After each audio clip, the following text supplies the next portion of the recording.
I must have been 6 or 7 when I lived in Lebanon. The country was ravaged by war at the time, and murders were common and frequent.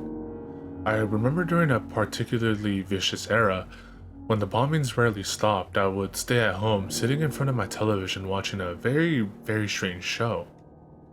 It was a kids show that lasted about 30 minutes and contained strange and sinister images. To this day, I believe it was a thinly veiled attempt on the part of the media to use scare tactics to keep kids in place, because the moral of every episode revolved around very uptight ideologies. Stuff like, bad kids stay up late, bad kids have their hands under the covers when they sleep, and bad kids steal food from the fridge at night. It was very weird and in Arabic to top it off. I didn't understand much of it, but for the most part, the images were very graphic and comprehensive. The thing that stuck with me the most, however, was the closing scene. It remained much the same in every episode. The camera would zoom in on an old rusted closed door. As it got closer to the door, strange and sometimes even agonizing screams would become more audible. It was extremely frightening, especially for children's programming. Then a text would appear on the screen in Arabic reading, "That's where the bad kids go." Eventually both the image and the sound would fade out, and that would be the end of the episode. About 15 or 16 years later, I became a journalistic photographer. That show had been in my mind all my life, popping up in my thoughts sporadically. Eventually I had had enough and decided to do some research. I finally managed to uncover the location of the studio where much of that channel's programming had been recorded. Upon further research and eventually traveling on site, I found out it was now desolate and had been abandoned after the big war ended. I entered the building with my camera. It was burnt out from the inside.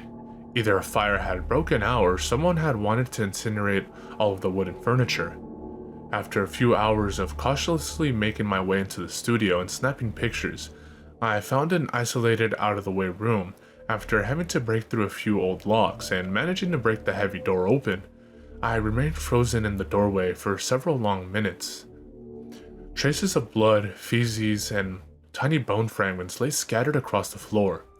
It was a small room and extremely morbid scene. What truly frightened me, though, what made me turn away and never want to come back, was the bolted, caged microphone hanging from the ceiling in the middle of the room.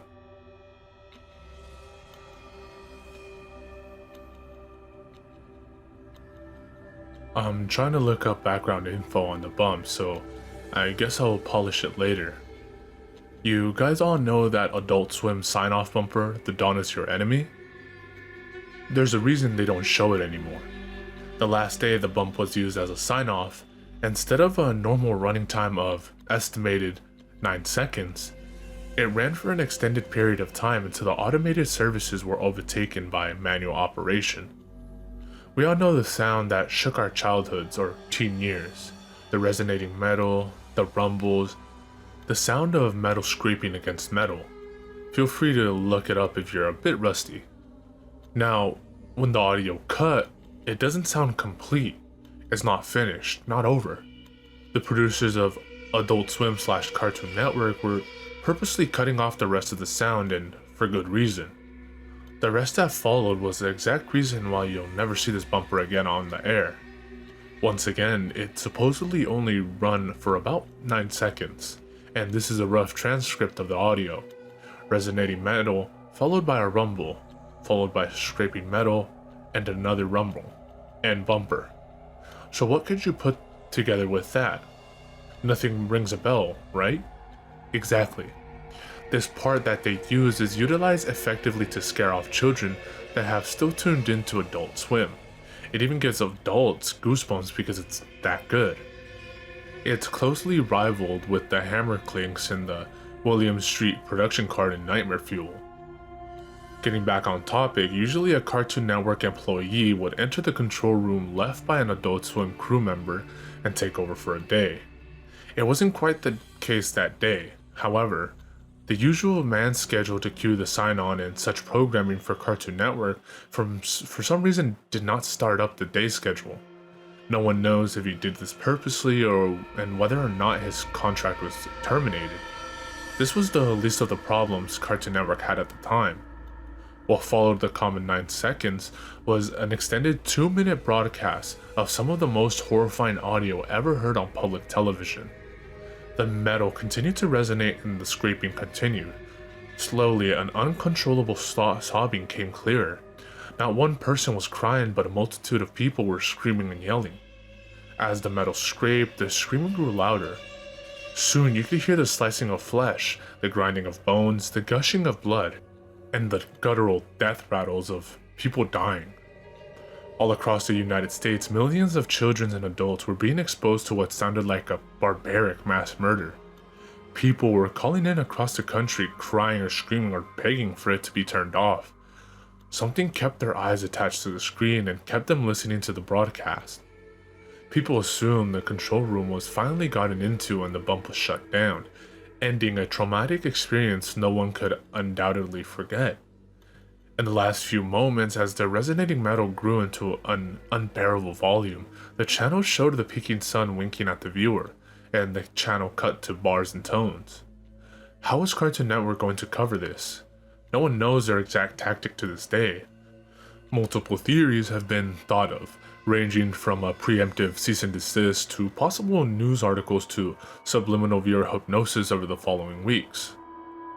While all public evidence does not officially exist, Cartoon Network officials do acknowledge a hijacking of the channel's frequency on the day, but go into no further detail. All late morning bumps, including "The Dawn Is Your Enemy," were replaced with the corresponding ones from the 1:30 a.m. time slot. Word is, however, that somewhere hidden in an Onion site, accessible only via Tor, is a recording of the bump played that morning. The question asked the most among the few who remember this is how Cartoon Network got the audio in the first place.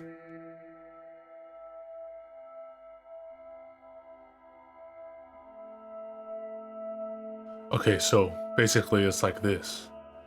You are at a friend's house for the night or whatever, and then you guys are making out on the couch, yeah, and then her dad calls on the phone and says, "No, she likes it more if you use the other hand, yeah," and you're like, "Oh dude, your dad is trying to give me advice on how to diddle you," and then she's like, "I don't have a dad," or whatever, but what? Who was phone?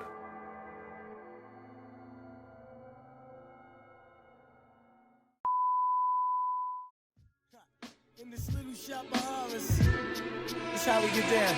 Yeah, enter, the project's on the prairie, scary. Greet you at the gate with Bloody Marys. Blood, a rail full of blood.